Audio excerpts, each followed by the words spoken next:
Hello, I'm running out of ways to creatively introduce myself, and this is Storks.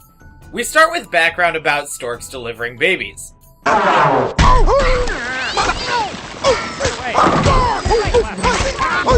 Thank goodness we don't do that anymore. We then cut to Junior.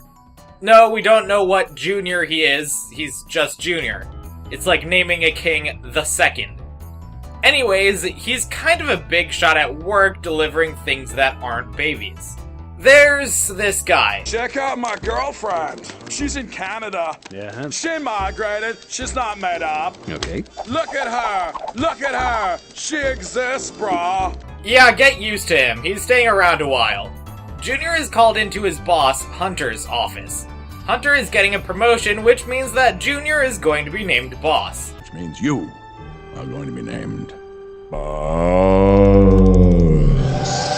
Wait a minute. Andy Samberg is going to be the boss? Alright, prepare for this joke to be ran into the ground incredibly quickly. Mr. Sandberg, thanks for coming to your performance review. No problem. So you're in charge around here, is that fair to say? Absolutely. I'm the boss. Anyways, storks got out of baby delivery because one of them tried to keep a baby, destroying the beacon so it couldn't be delivered. That baby stayed with the storks for 18 years. But now she's killing the profit margin, so all Junior has to do to become boss is liberate her to the human world. And if she doesn't want to be liberated? If I'm not being clear, I mean fire her. Yes, sir, I am on it. I've read between the lines and heard you overtly. Obvious 3D bait. Junior goes to talk to Orphan Tulip. Tulip is just fine. Orphan hurts my heart. And she's helping other flightless folk to fly. Ha ha. Tulip doesn't fit in. We're all the same and she's a weirdo. Whoa, that's not nice. She's She's had a hard life. Of course, flying doesn't go as planned, and everything catches fire. I have news for you. Before you finish, for you to come to wish me happy birthday, that's just the nicest, it's like a little rainbow. Remember birthdays! Junior is literally unable to fire her on her birthday, so he moves her to letter sorting, a division that's been gone for, about 18 years now. I will rock this! You will rock this! Well, yeah. Gonna rock it hard! Rock it and hard. what's the #1 rule? Always deliver! Wrong, never leave this room. Tulip quickly gets bored and starts talking to herself. I've called you both in because I hear you've been having problems, and it's important we She's the one who started. How dare you? How dare you? How dare both of you? You're fired! Cut away to cowboy astronaut Agent Nate. There's a gag about how the kid is neglected. 5 more minutes. And then we'll stop. We promise. We never stop. That's the Gardner promise. Not even for 5 minutes. Get it? It's funny because he's not growing up in a supportive environment. Parents won't play with him, so he wants a brother. Mom, Dad, I've decided I want a baby brother. Oh, honey, this is very sweet. But we have you, and that's all we need. That's right. It might be all you need, but given this tiny snapshot, it seems like more than you want. Just saying. So while exploring the attic like a normal kid, Nate finds the Storks pamphlet. So of course he writes them asking for a baby brother. As adults, it is our adult belief that it would be irresponsible if this baby did not have ninja skills. That has ninja skills. Tulip is still talking to herself when the letter arrives. She's gonna bring it down to HR, but can't leave the room. The #1 rule is don't leave. But if I don't deliver the letter, I won't be doing my job. I'll cover for you. Okay, thanks. Oh, problem solved. Junior is talking with Hunter about what it's like to be a boss. Do you know what we'll do when you're boss? No. Tell me! Talk to corporate! Approve memos! Lead a workshop! Remember... On the cams, Tulip is not in the room she's not supposed to leave, so Junior goes to stop her from doing what she does. What are you doing out of the room? I told you not to leave the room! Nah, it's cool. I'm covering for myself. What? But she does it anyway! Surprise! But not really. This is the baby factory! This is the baby factory! The button to stop the baby-making machine is behind a Saw-themed plot contrivance, so Junior breaks his wing. There's a baby. Nate apparently knows about this through his psychic abilities. Pigeon Toady shows up to be as weird as he always is. They need to deliver the babies. Alright, store count is on Monday. Today is Friday. If I can just deliver this thing by then, I can still be named Boss! So they use Tulip's flying machine. Super subtle foreshadowing. Back to White Bread family household, they fight over who has to pay attention to their beloved child. You're up. What? No, You're it's up. not my turn. You're up now. That can't be. Up. So you want a panic room? Okay. Nate is preparing for when his brother comes, and his dad helps him after being guilt-tripped. You blink and I'll be in college. What was that? Pigeon Toady is onto the duo. They talk about Junior being boss. What can we expect from Boss Junior? Oh, that's top secret. Do you not know? What? Oh my gosh, you don't know. I know. If you don't know, then why do you want to be boss? I know. And agitate the package. And they crash the ship and argue about things. Crash my car! Junior blames Tulip for things that aren't her fault, takes the package, and meets wolves. The wolves have captured Tulip as well, and they're fascinated by the baby. Hey, guys! This tiny thing is now a wolf, everybody! Tulip escapes via slapstick. Grab the baby, let's go! The wolves have their own toon powers, however. They take the shape of a bridge, a boat, a submarine, and a plane. Okay, well, not a plane. Back to the white bread family, the dad has gotten swept up in the baby antics. Dad actually likes playing around with Nate. Surprise, surprise! We need to tell him. Tell him what? What, to go watch more TV? This is the best time I've had with Nate in my life. I actually feel like a dad again. Mom joins in after some brief convincing. Baby antics. Pigeon antics. Tulip and Junior talk about the package and being boss again. Oh, really? Why do you want to be boss of Corner Store? I don't know, okay? I mean, why does anyone want to be boss? It rules, that's why. More baby antics. Pigeon Toady discovers the truth, and...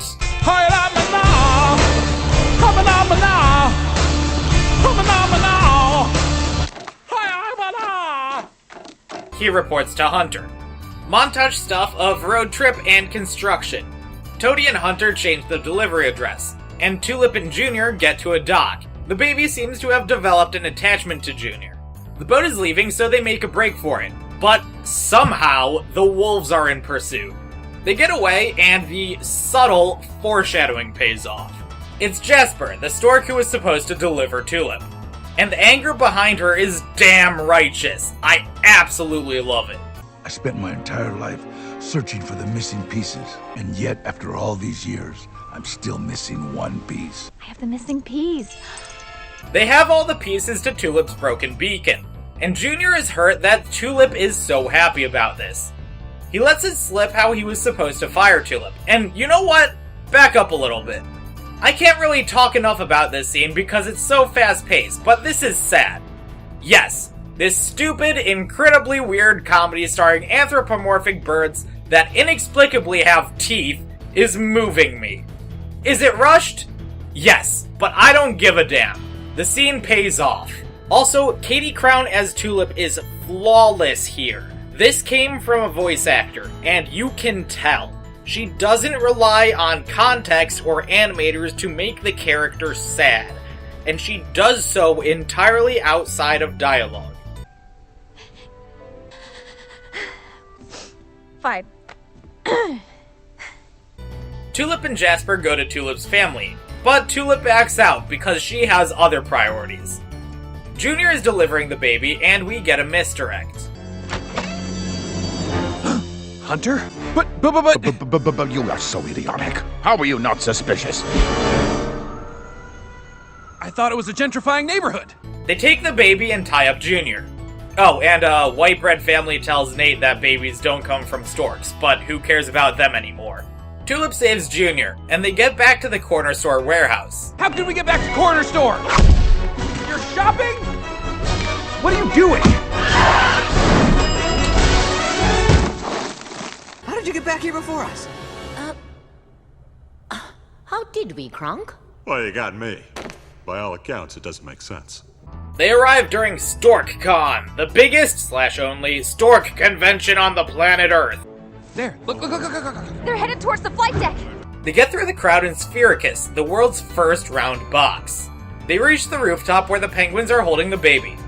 But they just got her to fall asleep, so everyone's gotta fight quietly.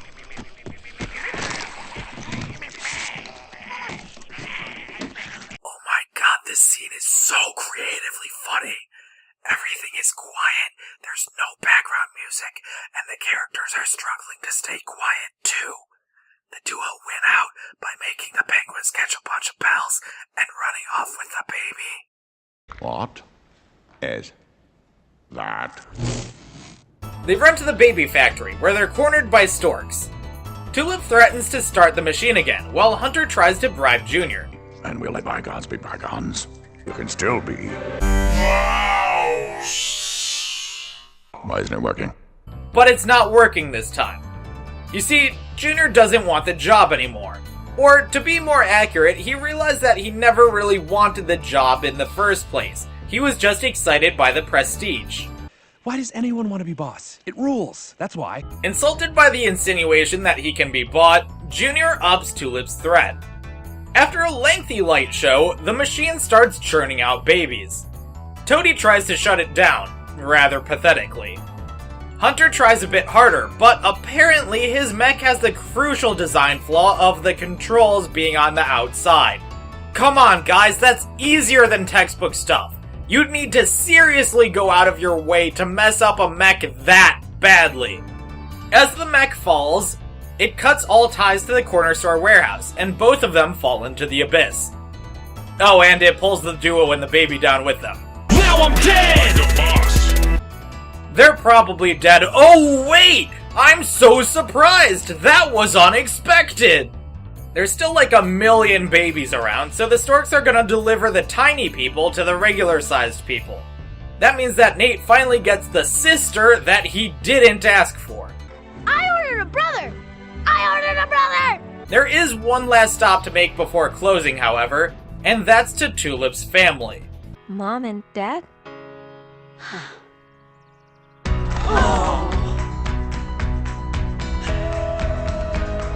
After that, we close, and that is Storks. So I'll come out and say it right now. We need far more movies like this one. That's not because it's a spotless work of art, because it isn't. You can probably guess how I feel about the family that I refer to as the white bread family. I don't understand the teeth on the birds, and there's a handful of unneeded and generally pointless pop songs where decent instrumentals would do better. No, the reason we need more movies like this is because it tries weird stuff. Its comedic style is the same as a baby at dinner. Throw everything up against a wall and see what sticks. Clearly, not everything worked, but what did work stuck, and not just to the metaphorical wall. The shape-shifting wolf pack and Tulip talking to herself are staying with me for quite a while. Speaking of Tulip, I am in love with this girl. Being a comedy, of course, humor is her main point, as is everyone's, but I think the best showcase of her is here. Hey, let me explain. I don't want to hear it. When you orphaned me, you said whoops, whoops. You said whoops. Who does that? That line is funny, but she's not trying to be funny. She's dead serious sticking up for herself. And depending on my mood, this can be either emboldening or hilarious. It's rare that you find a character able to deliver a line like that, where it somehow manages to fit the tone of the film and the tone of the scene that are directly at odds with each other. As for the plot, it's present. It's not annoying. The details behind the baby factory are purposely vague, which is fine. The animation is bright and bouncy, but we don't need these shots obviously made for 3D. I do kind of love the critique of hyper-capitalism shown in Junior wanting to be boss because he's supposed to want it, or the fact that the Storks pretty much became Amazon in the first place. If there's one thing that really grates on me, it's the white bread family and how absolutely content they are to ignore Nate. Yes, it's done for comedy and it doesn't last that long, but it's one of the less interesting motifs going on. I much prefer Toady or the wolves. In fact, I'm not sure how much of them was even needed. The plot would function just fine without them. It's a creative decision, I guess, and I'm sure somewhere out there liked it. I just think it would have been a lot more interesting if we focused on maybe this gay couple or this single mom. You know, someone who couldn't make a baby organically. Because there are so many other ways of getting babies? Yes. But unfortunately, animation still avoids any hint of controversy like the plague. But by choosing an average family, Storks chose boring over interesting. And that's a pretty controversial choice in my book. Direct workflow, my own bathroom, micromanage, promote synergy, hit on Deborah, get rejected.